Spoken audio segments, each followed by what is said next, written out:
தாய் தமிழ் உறவுகளுக்கு வணக்கம். வயதான காலத்தில் கட்சியை தொடங்கினார்.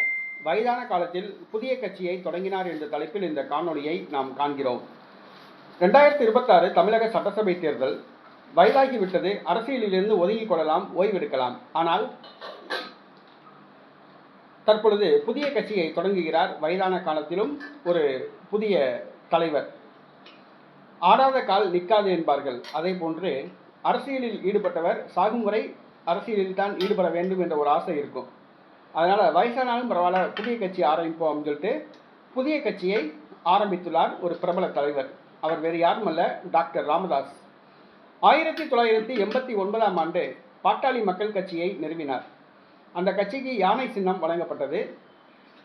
6% வாக்குகள் பெற்று தேர்தல் ஆணையத்தின் அங்கீகாரத்தை பெறாததால் யானை சின்னம் பறிக்கப்பட்டது. பின்பு மாம்பழம் சின்னத்தை தக்க வைத்தது. தற்பொழுது அந்த கட்சி பல்வேறு பிளவுகளுக்கு மத்தியில் தற்போது இரண்டாக உடைந்துள்ளது.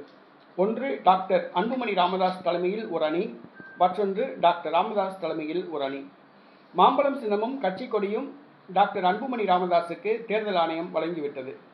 வருகிற சட்டசபை தேர்தலில் தன்னுடைய அணி போட்டியிட வேண்டும் என்று கருதி சசிகலாவுடன் கூட்டணி வைத்துள்ளார் டாக்டர் ராமதாஸ்.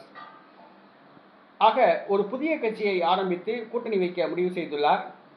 ஐயா பாமக என்று அந்த கட்சிக்கு பெயரிடப்பட்டுள்ளது. முந்தி பாட்டாளி மக்கள் கட்சி பாமக என்ற பெயரில் ஆரம்பித்தார். தற்பொழுது கட்சி இவரது கையை விட்டு போனதால் ஐயா பாமக என்று அந்த கட்சி பெயர் வைக்கப்பட்டுள்ளது. ஐயா பாசறை மக்கள் கட்சி. அதன் விரிவாக்கம் என்னவென்று சொன்னால் ஐயா பாசறை மக்கள் கட்சி என்பதை சுருக்கமாக ஐயா பாமக என பெயர் சூட்டியுள்ளனர். தேர்தல் ஆணையத்தில் விண்ணப்பித்துள்ளனர். ஆக வயதான காலத்தில் டாக்டர் ராமதாஸ் கட்சியை ஆரம்பித்துள்ளார். இவரால் தேர்தல் பிரச்சாரம் கூட பண்ண முடியுமா அப்படிங்கிறது கேள்வி. இவர் கட்சி ஆரம்பித்தார். என்னுடைய கால் சட்டசபைக்கோ பாராளுமன்றத்துக்கோ செல்லாதுனாரு. அதே மாதிரி இவர் சட்டசபை தேர்தலில் பாராளுமன்ற தேர்தலில் போட்டியிடலை. ஆனால் இவருடைய மகனை தேர்தலில் போட்டியிட வச்சு கோடி கோடியாக சம்பாதிச்சாப்புல. வன்னியர் சமூகத்தை மையமாக வச்சு கட்சி ஆரம்பித்து டாக்டர் ராமதாஸ் கோடி கோடியாக பணம் சம்பாதிச்சாப்புல. தற்பொழுது வயது 85 வயதுக்கு மேலாகிவிட்டது. தற்பொழுது இரண்டாவது மனைவி கட்டுப்பாட்டில் இவர் இருக்கார்.